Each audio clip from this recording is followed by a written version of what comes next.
Non, mais voilà, je pense que c'est aussi très important de remercier le Lido et toutes les salles en France de la RSC qui nous permettent de diffuser ce film et à vous aussi de pouvoir aller voir. Donc voilà, c'est un documentaire qui fait 97 minutes où voilà, des gens ont décidé un jour ils se sont fait attaquer, ont décidé de se vendre.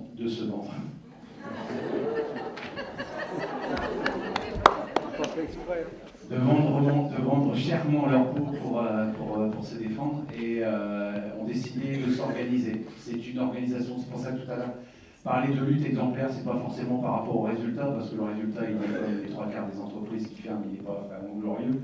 Mais je pense qu'il y a une petite leçon que je ne connaissais pas non plus. Hein. Cette organisation, elle a été faite dès le départ.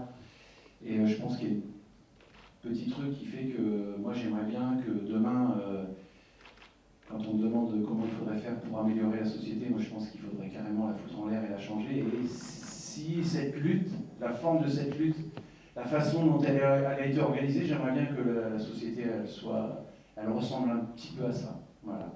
Les délégués syndicaux, on essaye de faire remonter, d'être le porte-parole de ceux qu'on représente. Et après, vous savez, moi j'ai souvent entendu pendant toute ma vie de délégué syndical, les gens qui disaient, les syndicats, vous faites quoi pour nous? Je leur disais, mais les syndicats, on ne fera jamais rien pour vous, on fera uniquement ce que tu es prêt à faire.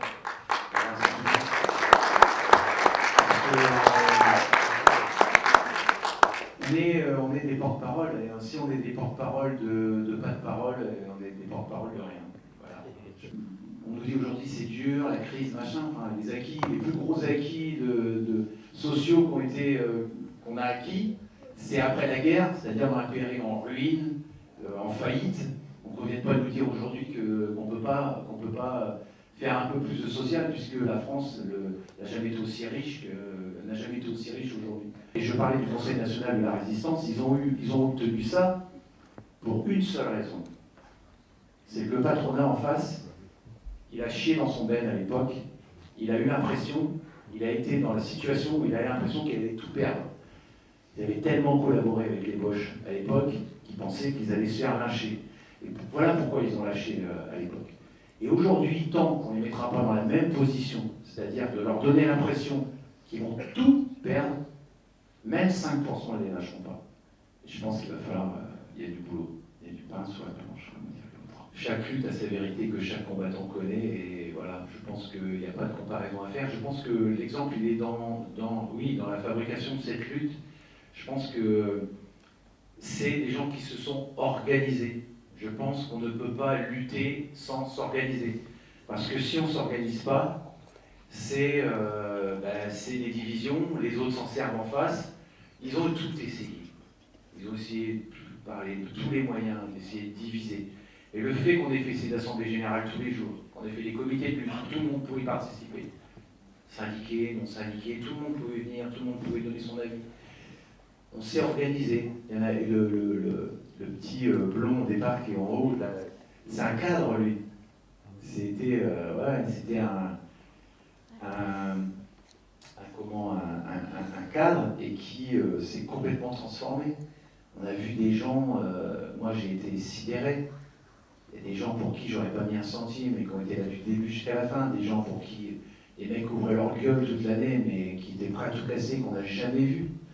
C'est dans l'adversité qu'on voit vraiment les vrais gens.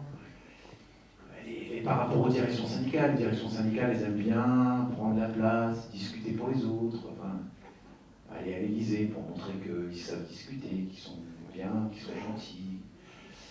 Ah, mais on n'est pas là-dedans, on a notre peau à sauver, on n'est pas là pour négocier une usine contre des accords pourris quelques années après. Moi, dans le film Les directions syndicales, quand on rentre un peu dans la gueule des directions syndicales, c'est pas que la CGT, hein. Aucune direction syndicale sur les 5 syndicats représentés ne se sont investis dans ce conflit. Aucune. Voilà. C'est que les confédés. Moi, je suis toujours à la CGT, je paye toujours mon timbre. Alors là, je ne sais pas encore si je vais prendre mon timbre, CGT chômeur ou CGT spectacle, je ne sais pas encore. Mais je suis toujours à la CGT, fier d'être à la CGT, j'ai rencontré plein de gens à la base. Il n'y a que les confédés avec qui on a des problèmes, point, c'est tout. Ce film, il a rien, et strictement rien contre les syndicats. Strictement rien. Il a remis simplement les syndicats à leur place. Des porte-paroles et pas des décideurs. Point à la ligne. On a fait notre boulot Et je peux même vous dire que c'est même vachement plus simple que de laisser les assemblées générales décider, un comité de lutte, une organisation, les assemblées générales qui décidaient. C'était même vachement plus simple. Vous savez, le premier accord qui a été signé, on a signé un accord qui a été voté en assemblée générale qui stipulait aucun accord ne pourra être signé pendant le conflit sans la signature des 5 syndicats. Ça voulait dire qu'il n'y en avait aucun qui pouvait. Alors juridiquement, il ne valait rien le papier. Sauf que le mec, c'était assez risqué le péril s'il voulait signer une merde qui avait été votée en assemblée générale par 1000 personnes. On nous dit souvent c'est nouveau, machin, votre truc. Il n'y a rien de nouveau, au contraire. Il n'y a rien de plus vieux que ce qu'on a fait. C'est exactement ce qu'étaient les luttes ouvrières avant l'existence des syndicats. C'était des gens qui s'organisaient avec un petit comité, voilà, les gens votaient, et avec des représentants, voilà, exactement, c'est exactement ça. Je pense que c'est justement remettre le syndicalisme à sa place. Et parce que quand on voit ce qui a été, j'enquille, mais parce que quand je vois ce qui a été signé par la CFD, 2-3 syndicats minoritaires, l'ANI, là, je peux vous dire que lisez-le bien ce qu'il y a dedans. C'est quasiment la mort du CDI. C'est la mort c'est la possibilité de se faire licencier plus facilement, l'impossibilité de pouvoir aller au prud'homme pour contester ses raisons économiques. C'est exactement ce que voulait le MEDEF. C'est un copier-coller de ce que voulait le MEDEF, et c'est Hollande qui l'a fait. Et j'ai voté pour lui.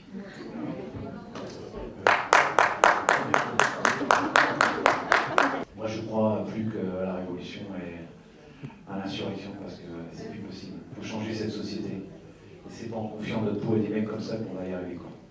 Voilà. Pierco, il a été conseiller, il a eu la chance aussi d'avoir des gens qui lui ont fait confiance, d'avoir des gens qui ont été là pour mener le bateau.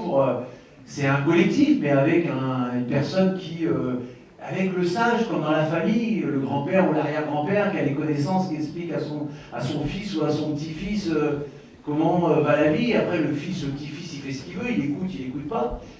Mais voilà, c'est savoir écouter la sagesse des grands, la sagesse des gens qui ont de l'expérience, et voilà. C'est ce qu'on appelle la transmission, et je pense que c'est là-dessus aussi qu'on peut se poser des questions. C'est que, bon, c'est vrai que le mouvement syndical, hélas, il y a de moins en moins de gens syndiqués, etc. Mais je crois que cette transmission, elle est hyper importante, et à un moment, elle s'est arrêtée. C'est-à-dire des vieux syndicalistes qui ont quelque chose à transmettre à des plus jeunes, et leur donner justement ce sens de la lutte dont tu parlais.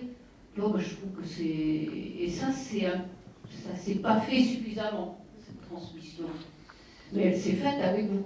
Ouais, je pense que avec ce mec, tu apprends la culture de la lutte. Alors que dans le syndicalisme, on a tendance depuis des années à avoir la culture de la négociation, du compromis, alors que là, c'est la lutte, c'est niette, quoi. Et je pense que ce qui est vachement important dans les convergences de lutte, c'est avec la population, pas seulement avec les entreprises. Parce que comment vous pouvez expliquer que des populations entières, dans des villes entières, se mettent ensemble, par exemple, pour sauver une école, pour sauver un hôpital, et pourquoi ils ne le font pas pour une entreprise? C'est exactement la même chose. C'est les mêmes conséquences, c'est des pertes d'emploi. Pourquoi la population ne s'investit pas plus? Pourquoi on doit être obligé de converger les luttes entre usines qui ferment? La population, les gens autour, enfin je sais pas, il y a 40 000 personnes à Compiègne, les gens auraient dû être mobilisés, venir dans les manifs des Contiers à chaque fois. On n'aurait pas dû être 1000, on aurait dû être 10 000, 20 000, 30 000 à chaque fois. Avoir la population avec nous pour dire non, cette usine ne fermera pas, comme cet hôpital ne fermera pas, cette école ne fermera pas. Considérer que c'est pas parce que c'est des lieux privés qu'on ne doit pas se battre pour les sauver. Moi, j'ai été poursuivi, je suis encore poursuivi, je viens de perdre en cassation. J'étais poursuivi par l'État pour la sous-préfecture. Mais en même temps, ce jour-là, on est allé voir le procureur de la République quand Continental a fermé la boîte. Ils ont fait un lock-out. C'est interdit par la loi. C'est passible de 3 ans de prison, je ne sais plus combien de milliers d'euros d'amende. On est allé voir le procureur.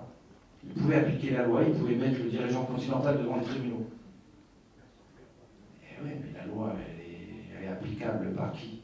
Par quoi? Je sais pas, moi, il y a des choses que j'arrive pas à comprendre. Moi, j'ai été condamné pour le saccage de la sous-préfecture, refus de prélèvement d'IN, j'ai 2 lignes sur mon casier judiciaire. Je ne peux plus travailler dans les fonctions publiques, dans le domaine de l'État. Ben, je sais pas, moi j'ai vu l'année dernière un mec qui s'appelle Juppé, il était ministre, lui. Comment il fait, lui? Comment ils font? Les lois, mais les lois sont appliquées par qui? On parlait tout à l'heure d'une des classes, mais justice de classe, la justice, elle est au service de ces gens-là. Le tribunal administratif d'Amiens a annulé les licenciements des 22 délégués. Le motif, quand même, motif économique inexistant. Continental n'avait aucune raison économique de fermer l'entreprise. Vous en avez entendu parler dans la presse?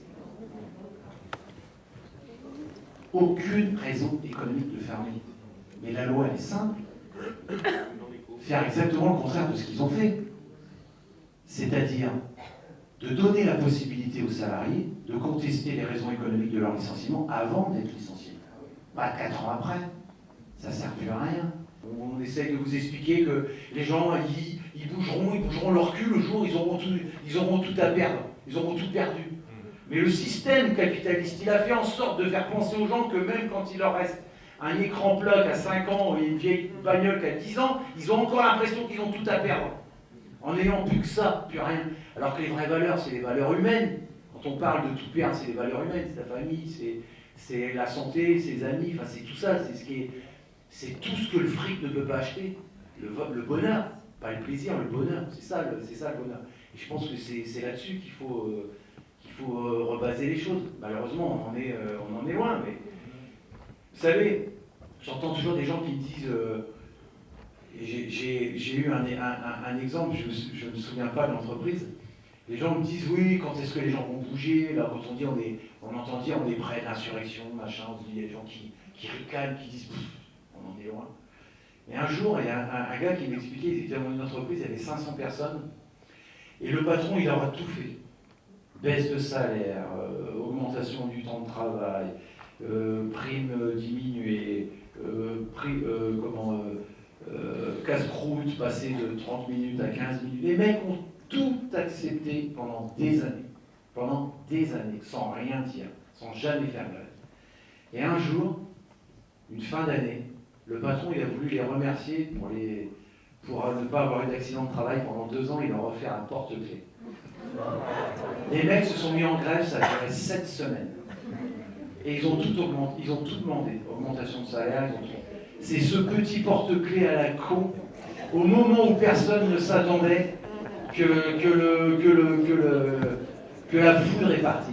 Et je pense qu'en 68, je pense qu'un mois avant les événements, personne s'imaginait que ça aurait pu péter. Et je pense qu'il ne va pas falloir grand-chose. Je pense que c'est pas même dans le pire moment souvent que les gens réagissent. C'est quand ce sera le moment. Et voilà.